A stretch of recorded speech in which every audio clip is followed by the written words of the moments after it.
Hello, everybody, and welcome back to Bumbershoot, where we're covering life's chaos with humor and heart.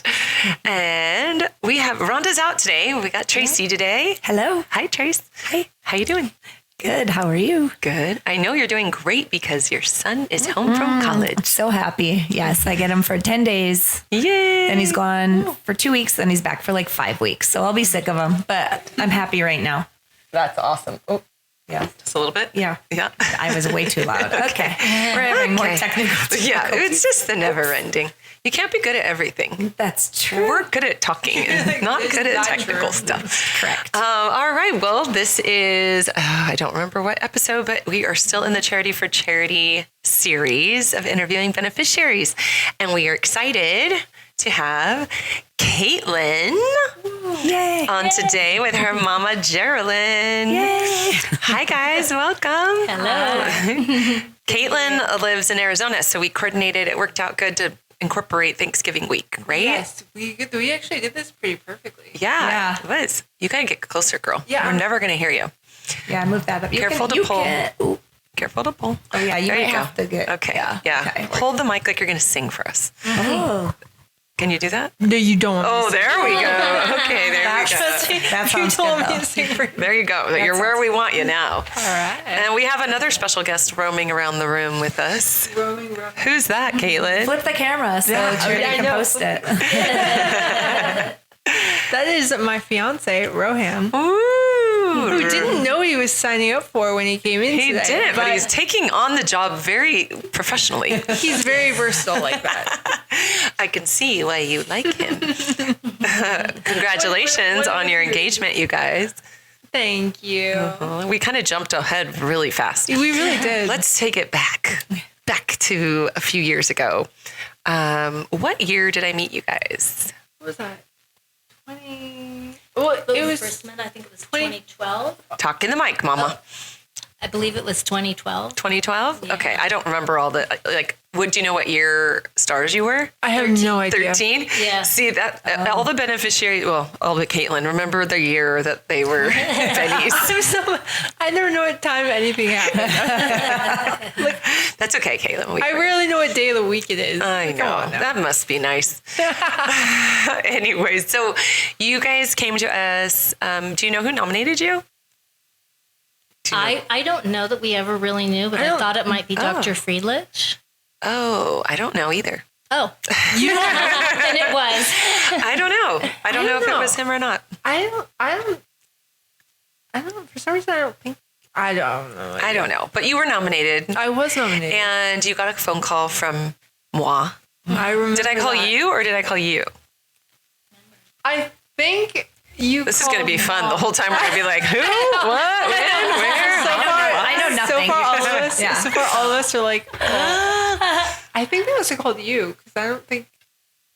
Well, because you were, it was kind of, okay, so whoever I called to tell you that you were a beneficiary, and we chose you because something had happened to you. And so I want you to tell the story until you can, and then Mom can take over. How's that sound? Well, and when it comes to my accident, all of that I know about it is all that was told to me because I have no memory whatsoever. Oh, so you don't remember getting off the bus or anything? No. Okay, so Jer, can you please fill us in? Well, from my perspective, it was after school, and she was due to get off the bus, and I got a phone call. She was 16? She was 16, yes. And I got a phone call, and it was the bus driver telling me that there had been an accident. So what I pictured was there's a fender bender. Maybe the bus is not going to be able to bring her home, something like that.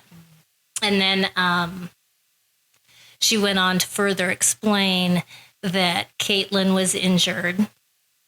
And we were living right down the street from Inland Valley Hospital. Correct. And so we hear sirens up and down the street all the time. So I didn't really think anything of it. And when I went outside, there was a fire truck and a bus and a car pulled to the side of the road, and people were sitting on the curb. And at this point, they were already had Kaitlyn loaded in the fire truck, and they were on their way to the hospital. So I jumped in the fire truck and we took off down to the hospital. And I didn't really know anything about her condition at the time. It was just go, go, go. But she got hit by an oncoming car? Yeah, she had gotten off the bus and was crossing in front of the bus right at the peak of a hill. And Get closer. and a car had come by and crossed the main line of the street and didn't see that there was someone crossing and hit Kaitlyn, who flew up onto the top part of the car, from what I was told. And at the time, she was taken to the hospital. I believe she was induced in her coma. And that's where it starts getting fun. I think Joe said I was already basically comatose by the time it got me to the hospital. Yeah, they were out there for a while before I was aware. Joe is one of the firefighter paramedics who's on the scene. Who you are still friends with today. He actually just got back from seeing you. Yeah. That's so sweet. Isn't it cute? Yeah. Were you right by your house? Yeah, like walking distance to you? Like, was it was your bus stop? It was on the same street. Oh, wow. So you just ran down the street, exactly. basically. Oh, my gosh. Mm-hmm. Wow. Yeah. So when the bus driver told you that she had been hit, you knew to come out? Or how did you know to go out? She told you where she was, or do you remember? I think that she gave me her location, yes. Oh, okay. But she couldn't give me a lot of information because she didn't want to say too much. Yeah. So I wasn't really sure about Kaitlyn's injuries or anything like that. She was the only person that was hit by the car that day. So, So you went to Inland Valley and she was in the emergency room, and I was told to just wait in this room. And then I made a couple phone calls, and friends and stuff started showing up at the hospital. And after probably seemed like an hour, but they allowed me, they had cleaned her all up and she was hooked up to a bunch of tubes. And so they prepared me. They said, you can come back and see her. And so they said to prepare myself because, she's all, what I had pictured in my mind was a lot different than what I found. But as I was walking back to her little curtained partition area, I got my warm blanket feeling on my shoulders, and I heard a voice in my ear that said, "She's going to be okay." Wow. Yeah. Jesus shows up. Yeah. It was pretty amazing. Wow. And when I did first lay eyes on her, she was sleeping peacefully. Yeah. And there wasn't any blood. There was tubes and all that kind of stuff, but she was cleaned up all nicely and she just looked at peace. Yeah. So I remember a little bit, and I don't know the order of everything, but I know that we do know she had a traumatic brain injury. Yes. She had broken bones. Yeah, she had a broken. I only had a fractured tibia. Tibia plate. Oh, okay. Which qualifies broken big time. Yeah. Yeah. Other than that, I flipped over the car and really dented the A-frame with my head, but I didn't break any other bones. Wow. Yeah, she had stitches on her head. Yeah, I had couple stitches, but I didn't. That's why you drink your milk, kids. Strong bones. There you go. And then they were pretty grim with you, weren't they? I remember being kind of just disturbed by. Yeah, well, I think the most disturbing thing was when they admitted. So I saw her, and then we were kind of told to take a break, come back, and she'll be in her room and stuff. And when I had come back in the evening, there were people asking me if I would be willing to donate her organs. And one of the doctors there said, just ignore those people. And I was like, okay. But there was like an overwhelming amount of kids from high school in the hallway because by this time, word had gotten out. So it was a very supportive environment. Yeah, that makes me emotional too. Yeah. Yeah. In and of itself. I just love when communities rally. Yeah. Yeah. It was really nice. Yeah. So when did you find out, or how did you find out what her prognosis was? Moving forward. When Dr. Friedlich arrived, he filled me in, more so the next morning, I would say, but I knew she was in a coma. And then the next day, there was talk she'll never walk, talk, or eat again. That kind of thing. Mm-hmm. It was very grim, but I'd had my warm blanket and I was like, she's going to be okay. Wow. I'm not going to listen to that. Yeah. Wow. That's incredible. Yeah. I remember when we went back and we were visiting all the nurses and stuff. They always said, your mom just walked around with this aura about her. She just knew you were going to be fine. Mm-hmm. And I was like, really? They remembered that specifically about you. Were you always of faith? Yeah. So you just went into this? Yeah. I'd actually gotten that feeling before when I was pregnant with her. Oh, wow. Yeah. Yeah. My goodness. Wow. Do you want to say, is there a little side story? Yeah, there's kind of a side story. Yeah, well, tell.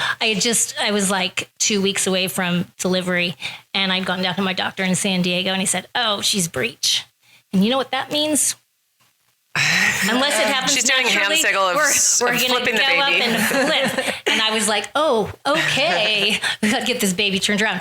So when I drove back home up here to Temecula and I was going to take my afternoon nap, I laid down. And this is the first time I got my warm blanket, but it felt like someone had just come and put a warm blanket over me. And then I felt my stomach lurch, like I was going to get sick.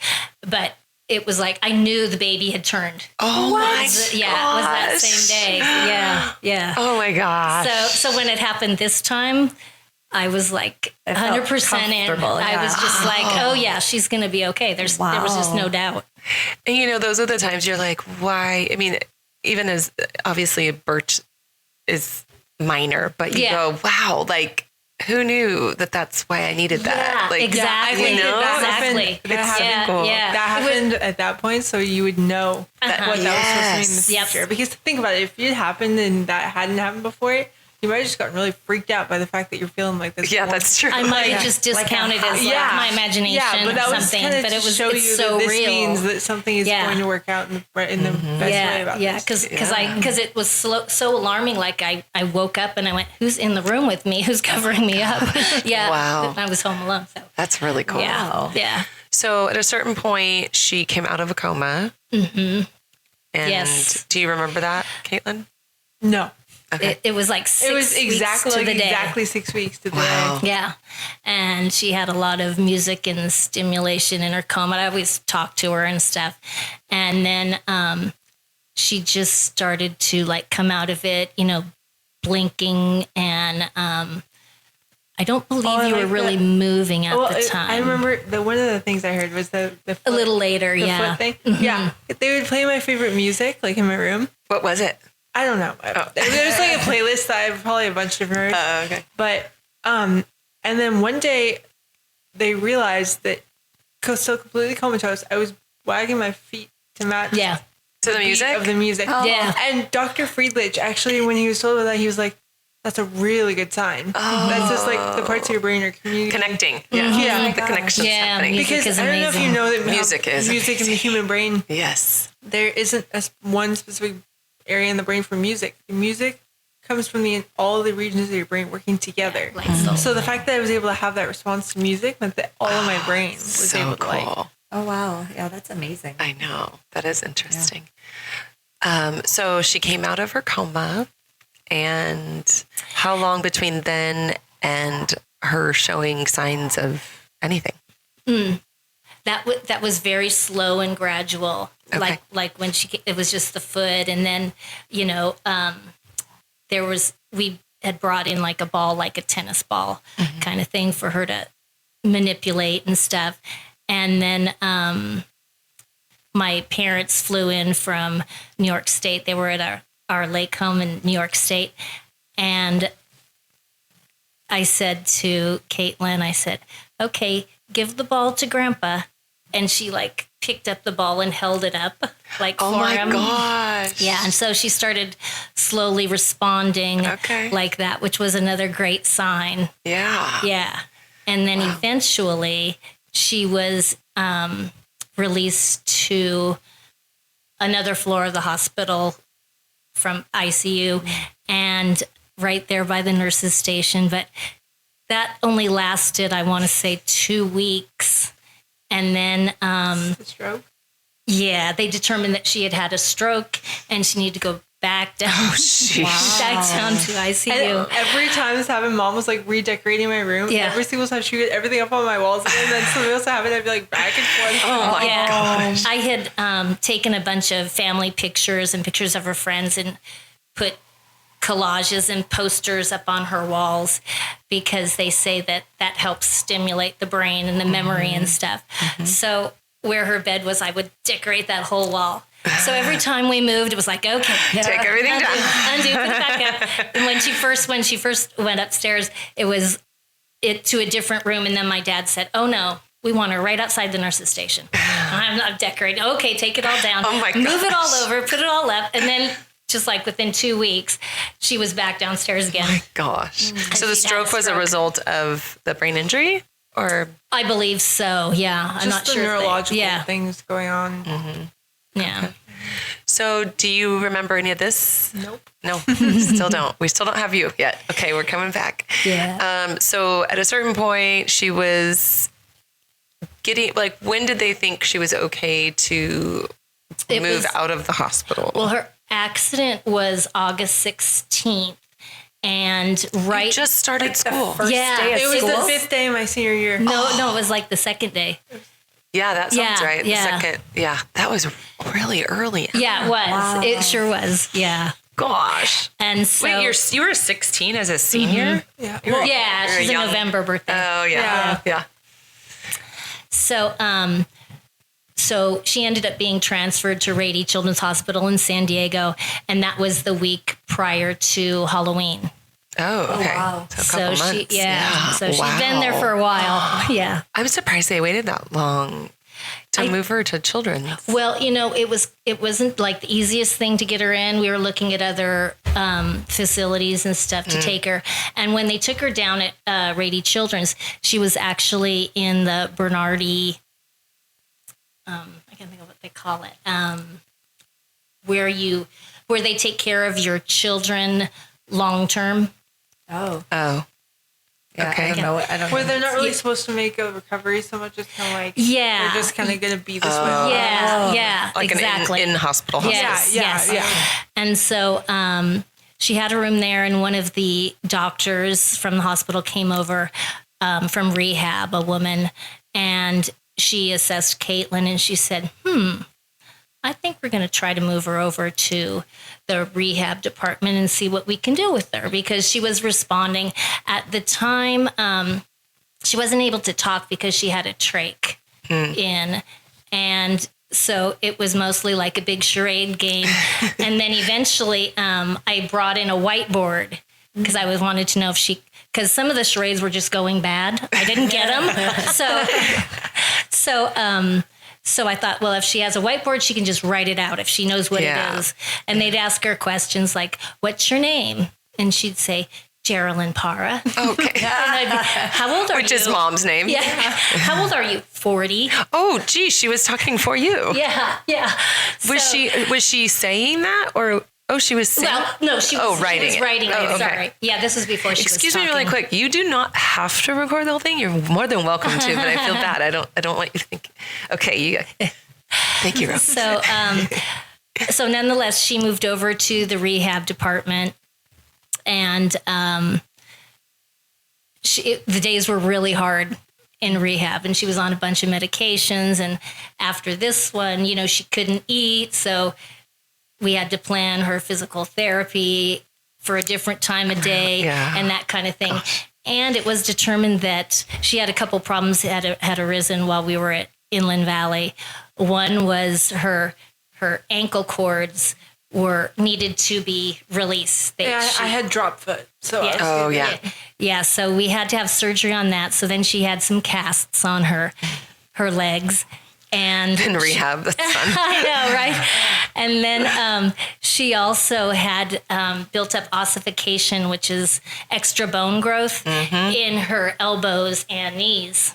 Yep. So she was. You were very locked up. She had two. She had two straight arms for the whole time, so she couldn't blow her nose. She couldn't pick up her water and drink it. Yeah, she couldn't brush her teeth. She couldn't wash her face. I found ways to do that. She couldn't feed herself. That does not surprise me, Kaitlyn. Yeah. So it was kind of interesting. Wow. There for a while, it was very challenging. Yeah. Wow. So how long? Okay, there's a 2-part question. How long until she started using words, and then how long until you started remembering or just knowing what was your consciousness came back to, or whatever? My consciousness, my first memories after that were at Brady Children's. I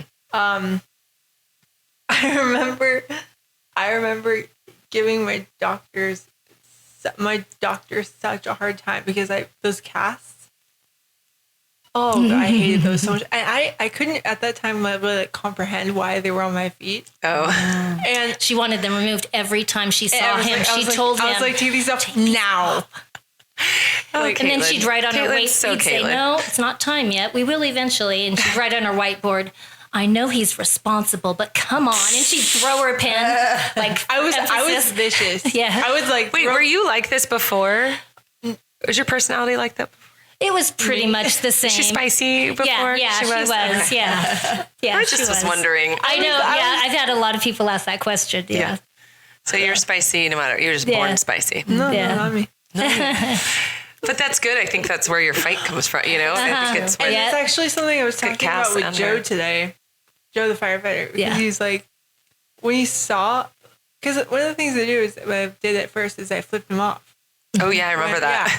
And when I was like, I went back later and apologized, and he was like, "No, don't be sorry. I saw that middle finger, and I was like, this girl's gonna make it." Yeah, exactly. I love that. Yeah, that's so funny. It's so true, though. I feel like we talk about how you and Cass are good friends now, and you guys both have that like spirit in you that you kind of have to. Yeah, yeah. Well, I mean, but not everybody does. So. If it's why you guys are doing this is why you guys are your miracle girls. Okay, so you remember Brady's Children's Hospital. You were irritated because you had casts on. You didn't want them on. What about not being able to talk? That must have really made you crazy. I don't really remember that so much. Well, they did a bunch of tests before they removed her tracheotomy. Okay. They did a bunch of tests. She had to have a swallow test, which is really interesting because they give her something and they show an image and you can see it like go down her tube and stuff. And that determines if she's ready or not. Oh. So they took it out and it was early in the morning before I arrived. And by the time I got there, like at 8, one of the nurses said to me, ran up to you all I was in the room with Kaitlyn and she came in and she said, has she talked to you yet? And I was like, who? But basically when they took out her trach, she started to talk, right away. Yeah, basically. She was just waiting for that thing. Yeah, exactly. I'm surprised you didn't pull it out. Yeah. I know, right? Trying to get the cast off, pull the trach out, get all this off. I'm actually kind of surprised by that too. Yeah. Oh, that's cool. So then, did you reflect at all on the fact that you were told to, or you were asked if you wanted to donate our organs, and then you were told she'd never walk, talk, or eat again? Were you reflecting on that at all, or did you just leave that in the past? I basically left it because, to me, I mean, the organ donation is. They're going to try to get what they can get. Well, those guys are vultures. Yeah, yeah. And I was told, just ignore them. And the fact that she could never walk, talk, or eat again, I just didn't really believe it. Mm-hmm. I was like, oh yeah, yeah. You don't know her. Yeah. We were like, yeah. take it in stride. Yeah. Okay. So what was the day like that you got to come home? Do you remember how difficult it was to get me in the car? Because of all her stiffness? She was like a surfboard. Because she couldn't bend it. It was like literally loading a surfboard. Okay, low key, I wish I was watching that video. Oh my gosh, I know. It hurt so bad. Oh. Yeah, so it was like a lot of maneuvering. That the passenger seat of the car was like in the back seat. Oh my god! And it was like like a 3-point turn, but it was like 7 points. You know, should have opened the trunk and just put her in. Yeah, exactly. I was like, you probably should have strapped me to the roof of the car. I would have gone there the same way. I'm sure we considered it. That is funny. So you get her home, but you brought home a wheelchair, even though she couldn't bend everything. She could sit in her wheelchair. Her knees, they could bend just a little. Just enough. Because I think we met you when she was in a wheelchair. Yes, yeah. And her arms were straight. Uh-huh, yes. I just don't remember. I know you were sitting. I don't remember your I know you had surgery on your knees, no? No. Or you didn't have to? I was on a medication for a long time. Is that how it gets better? Because obviously your knees are bent. She did have surgery on her elbows. Okay. Yeah. So it removes like some of the bone? Is that what it does? Bone, yeah. Okay. Yeah. The knees, I was on this medication. She was hooked up to her G-tube when she came home. So she was, so all her medications were going through the G-tube. And it's citronate disodium. Oh, yeah, citronate disodium. Yeah, that's your favorite. I have a question, Ro. Did you hear this whole story before? Yeah. You have, in detail? It took about 4 weeks to get the whole thing. Yeah. It's quite a long story. It is a long story.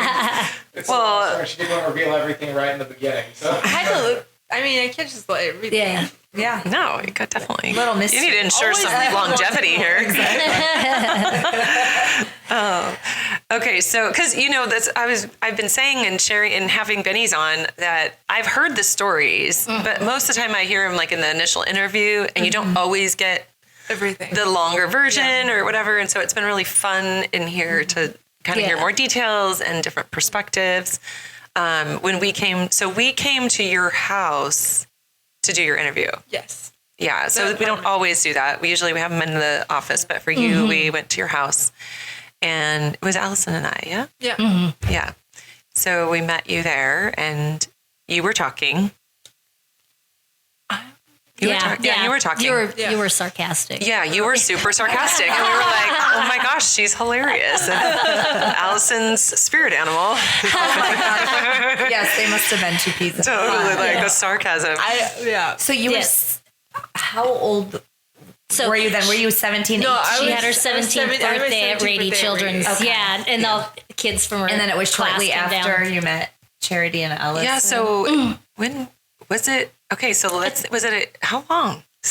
Because if the accident was in August, it wasn't 2 months later. So it's been a year. Was it a year and a half? Yeah. So you were 67. So 18 then. Maybe almost 18. I don't think she quite turned 18. I don't think she was quite yet, 18. Yeah. I would have been almost 18. Yeah, one of the interesting things her lawyer did was he came out and he made a videotape of, he had a company make a videotape of Kaitlyn, a day in the life of Kaitlyn, kind of.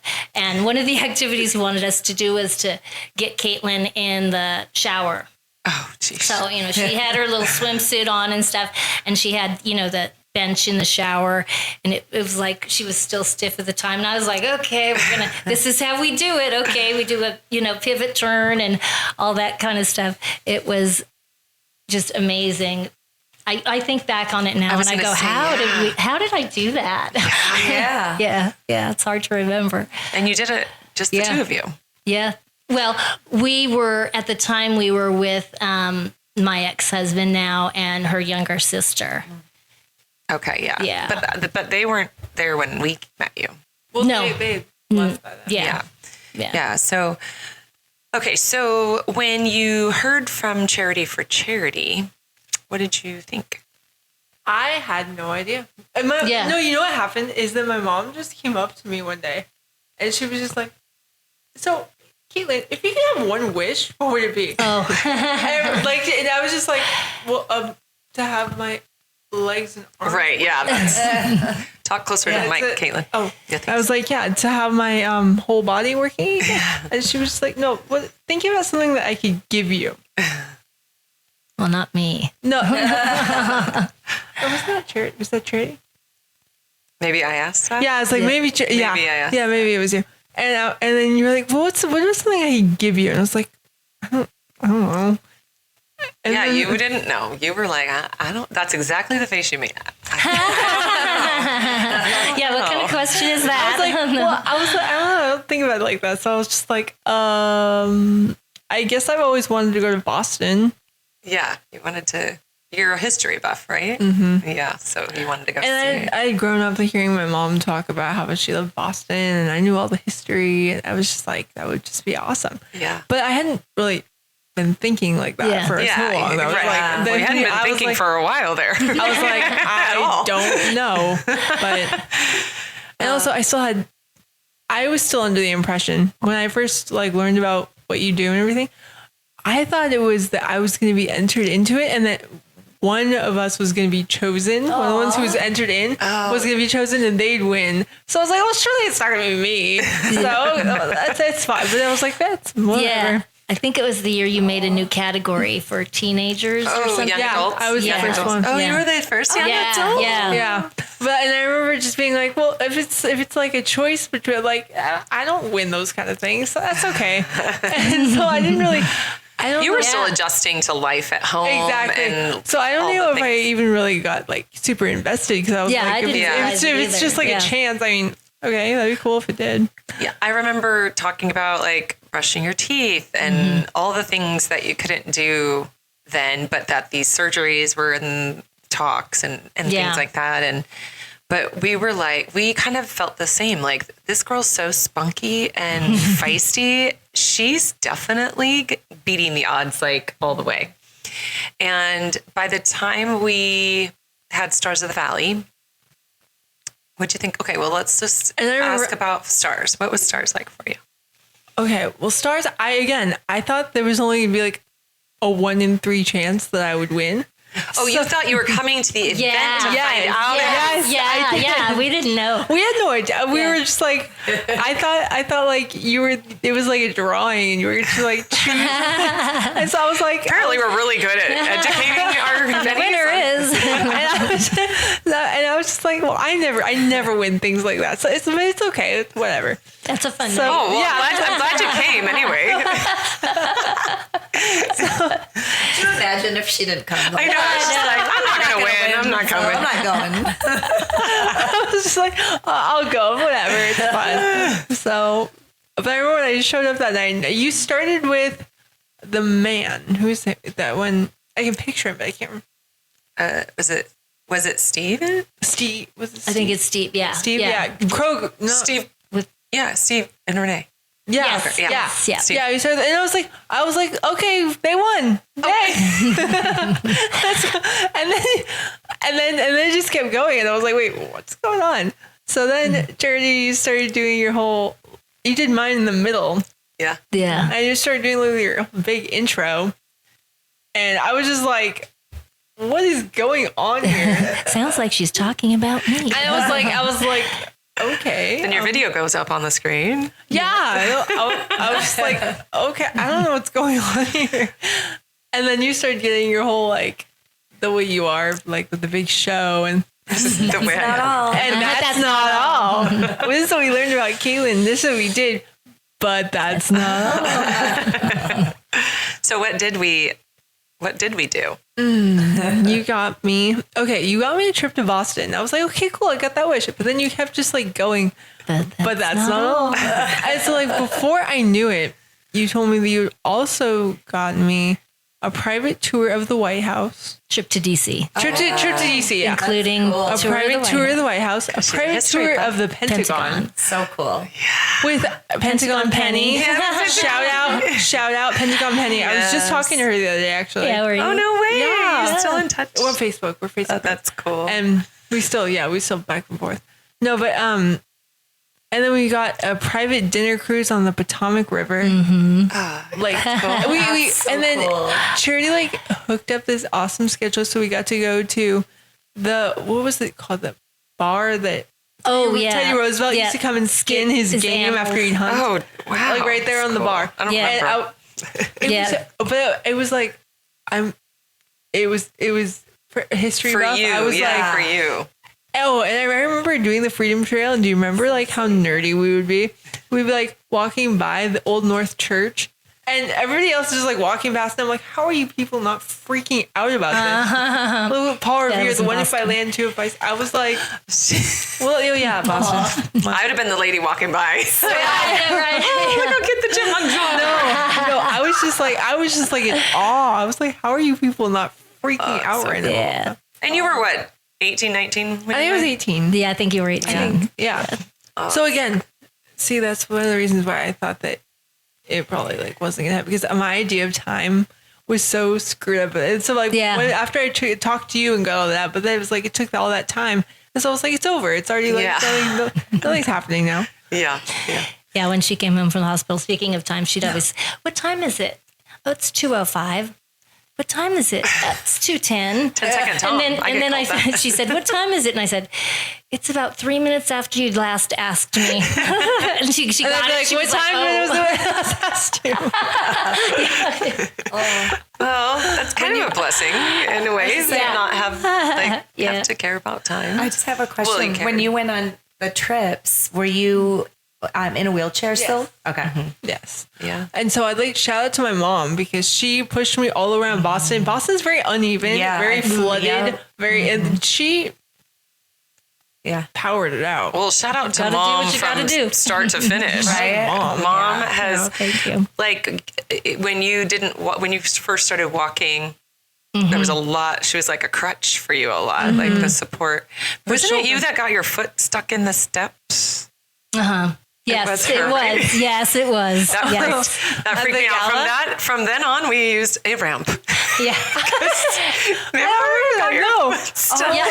can't remember. At the gala? Yes. Oh my God. Yes, Going we up on had stage. it was at South Coast, so there's only 3 steps, but she's coming around to come up on stage, and her foot goes through because they're open steps. Yeah. So her foot went through the step, and then she's going, and she's just kind of laughing and stuck, and I'm like, I can't totally tell what's going on, and then finally people from the table got up and helped her. Oh my God. It's like, oh my gosh. And we had practice stairs at the gym. I would take her to the gym with me, and we'd up and down and up and down. She'd be like, some days she'd be like, oh, I'm not doing this again. But her leg, it was like one of her legs was super stiff or like didn't bend as much. Well, that was the ossification. Yes. Yeah. So anyway, that was actually devastating for me, because I was like, you just laugh it off. Thank God she was laughing. But I know, we just all laughed it off. But I looked like such an idiot. I was like, this is my life. But that's what's so, like, we were talking about Cass too. Like, you guys you have such a great sense of humor and can laugh at your stuff, and it makes it so comfortable for everybody else. And it's a beautiful gift that you share, that we can all laugh about it too. And we do, because we have fun laughing about it. We don't get to tease you very much because you're not around as much, but You can tease me all you want. no, I know, but you're just not around to do it too. Well, I'll allow it. No, I know but it is a beautiful thing that both of you girls, I love that about both of you, with your sense of humor and you laugh. I don't know do you have any nicknames for your limbs? Because Cass nicknames her crazy arm. Well, we had I Lefty. have Lefty. Oh yeah, Lefty. I thought so. I was like, I think you had one too. Yeah, you had Lefty. Yeah. But then my therapist, my PT, one of my physical therapists was like, you shouldn't call it Lefty. It dehumanizes it. I'm like, it's my arm. Oh my gosh. I'm like, I can't kill. So for a while, I like You have stopped to it. But I was officially like, call it my left I know. arm. And I was like, who has time for that? I know, right? Well, and they should appreciate that you're I'm not giving him any excuses. I'm just giving him a nickname. yeah. Too sensitive some people are. Okay, so you had your adventures, and then you guys are you've stayed part of the Charity for Charity family, and Mom joined the Wish Brigade and works with us. And you, what does it mean to you? What does Charity for Charity mean to you? Charity for Charity, honestly, it's just happiness. It's like in the face of everything bad that we've all gone through, it's just like a way to find a little light. It just, the fact that you granted me that wish and kind of like went way overboard. It was just, you showed me a kind of kindness that is just uplifting. Awesome. And what do you think of the bigger family of Charity for Charity? The supporters, the Wish Brigade. They're all great. I mean, they all have had their lives impacted by you. So you're having a bigger reach than I think you even understand sometimes. Well, I'm talking about like you. What is like they have embraced you, right? Well, you kind of do that. You make everybody that is part of this, they feel like they're just part of the family, part of the big group. And it's people I don't even really know that know me are just so caring. They walk up and hug me and I'm like, oh, yeah.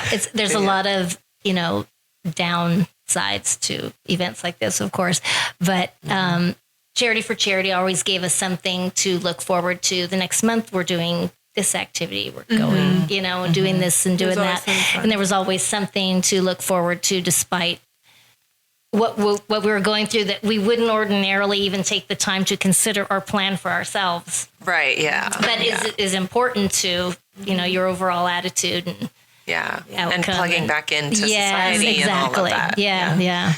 So I love and appreciate that you guys totally embraced it and let us be a part of your lives. And it's been really fun. And I feel like it's our girl that grew up and flew the coop. Yeah, right. And now she's living independent. This girl that wasn't going to talk, then they're trying to get rid of her organs. And now she lives independent. Like, tell us about your life right now. Right now, I am living in Arizona in my own apartment. And I'm currently in the process of finishing up my final degree that I need to go into being a marriage and family therapist. And what degree is that?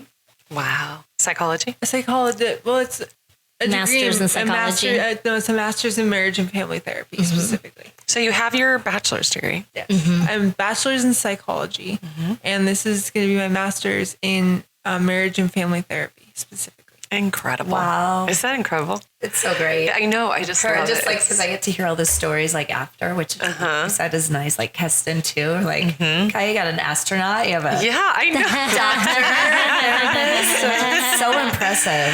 Impressive. It is. Yeah. So you drive yourself. Yes. You live alone.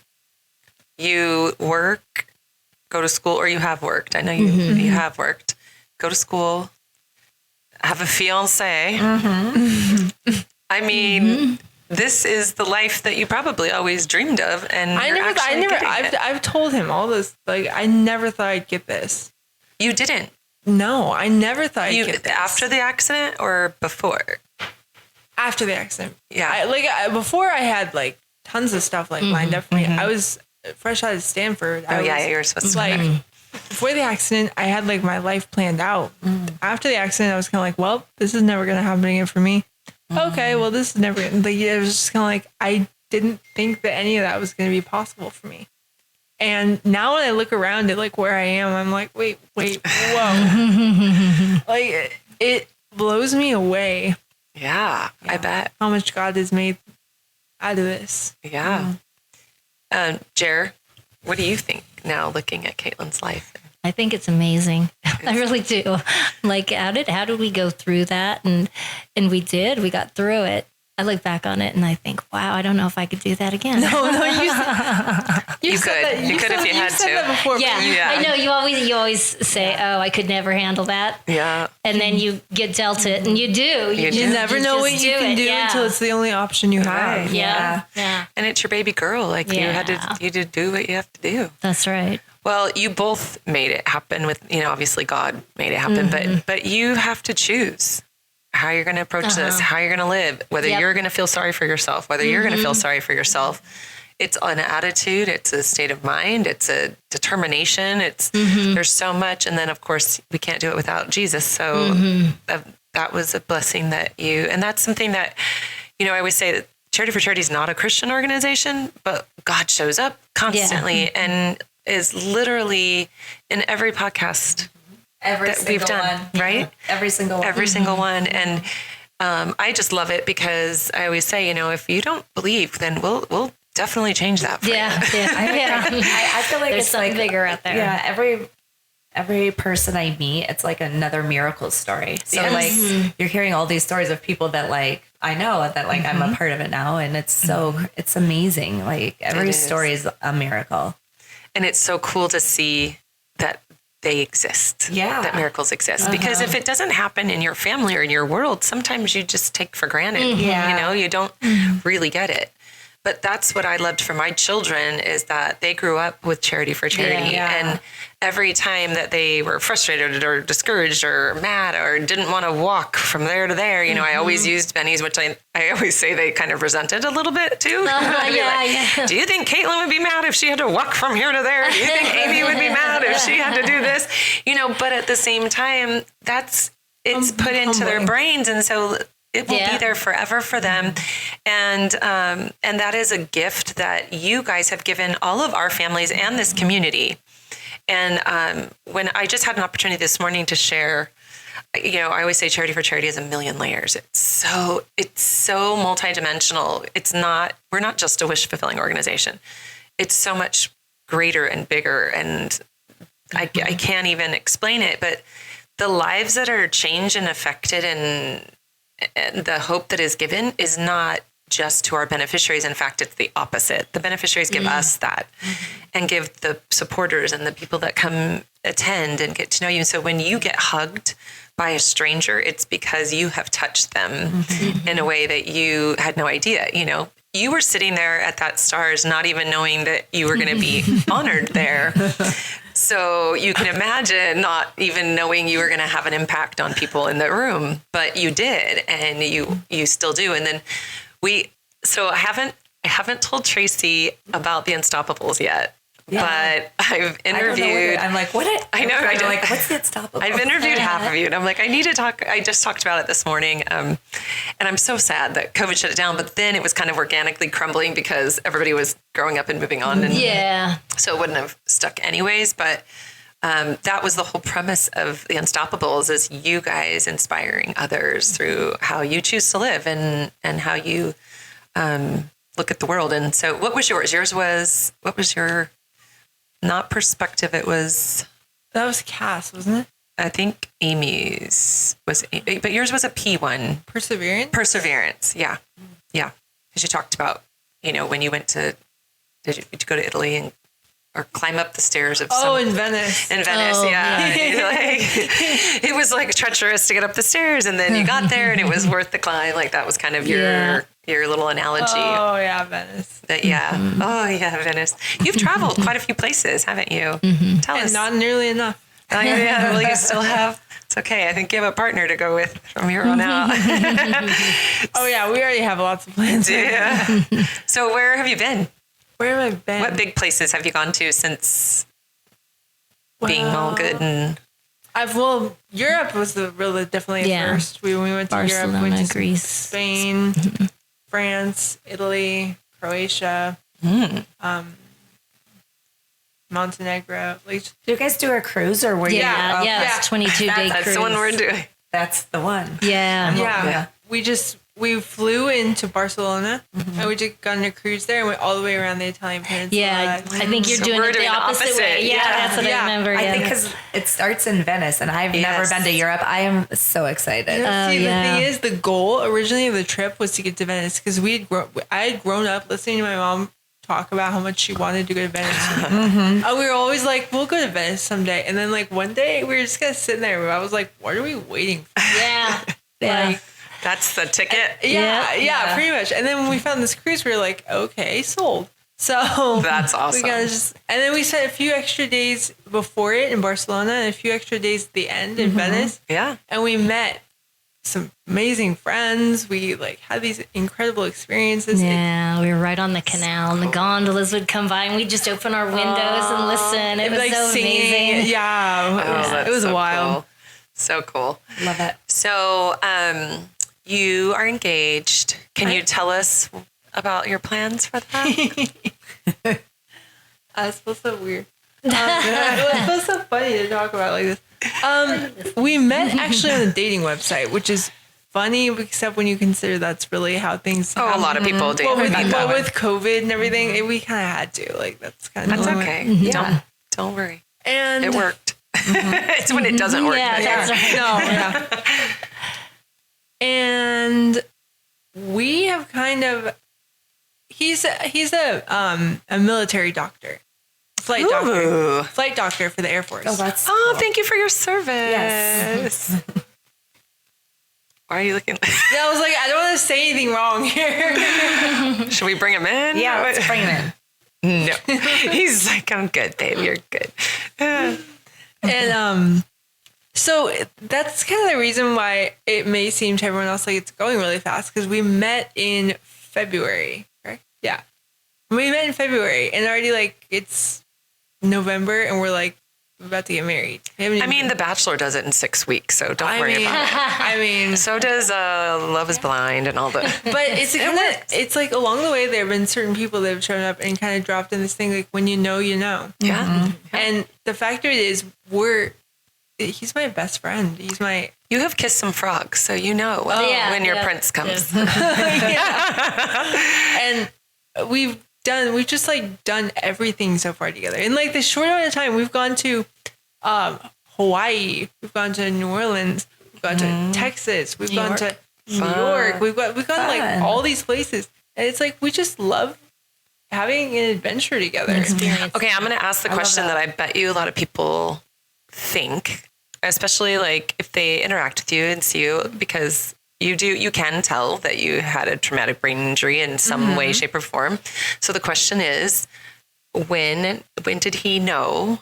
Is that something you talked about like on the phone, or how did that happen? Well, okay, this is actually kind of funny because I have been on the dating websites for kind of a long time, and I was kind of just like, I told him by the end, when I got to him, I was basically ready to like delete my profile because I was like, this is just stupid. He was like the last one I was going to go on. So I was like, okay, well, fine. So I actually, on our first date, I wore like a hand brace and my braces on my legs because I was like, I'm just going to throw it all out there and see if it That's a good idea. So I was like, so he had no idea coming into the first date. I don't think so. No. He didn't. And so like, I was like, I was throwing all to the wind. I was like, I'm just going to be like, complete. Like, I really never wear the hand brace. Yeah, I was like, I got it for the purpose of wearing on dates to that it would freak them out. Because I was like, if I can get it where they're freaked out right away, I'll just bye. Exactly. Like, it's good weeder outer. Yeah. So he just, I guess it kind of helps because he's a doctor, so he understood more of it. But I want to know what he thought. Off the air conversation. Off the air conversation? No, I'm just kidding. I just want to tell us, like, get in the mic and tell us what was your first impression. Come here. Be honest, because I am curious. Okay, so first. Here. She's taking her headphones off so you can hear it. Okay. Get close. All right, There you can go. you hear me? Yes, perfect. Okay, so our first date, Kaitlyn caught me off guard, like on multiple levels. Number one, I'm used to planning the dates and making everything happen. In this particular case, she was just like, we're meeting at this bar at this time. That a girl. Yeah. So number one, you realized how she is. Okay, go ahead. Right off the bat, she was taking charge. So I got to the place like 30 minutes ahead of time, scoped out the whole location. I'd never been there before. And then she finally arrives 5 minutes late. No, I'm just kidding. Yeah. That's how she really is. And yeah, I was kind of caught off guard. I had no idea about her history or the braces that she wore. She had a brace in her hand, and again, completely caught off guard. And she walks different. Yes. So you noticed that? Yeah, I noticed right off the bat. And again, like looking through her profile and everything, like I would have never picked up on it. Right, yeah. So we sit down, we start talking, we order our first round of drinks, and like it's like nagging in the back of my mind, like, you got to know what's going on. Yeah, gotta ask.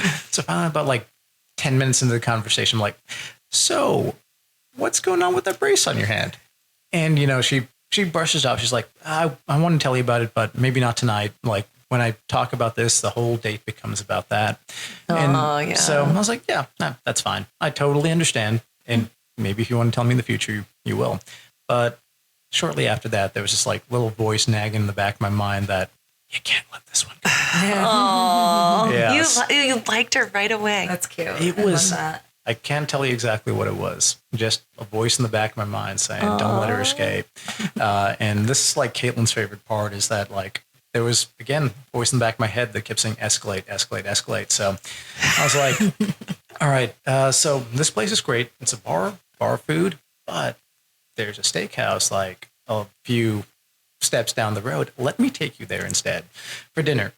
So I make a reservation and we walk there and I find out that I made a reservation at the wrong steakhouse in Phoenix. That's awesome. Yeah. But no, she stole my heart from the very beginning and we've had a hell of an adventure since.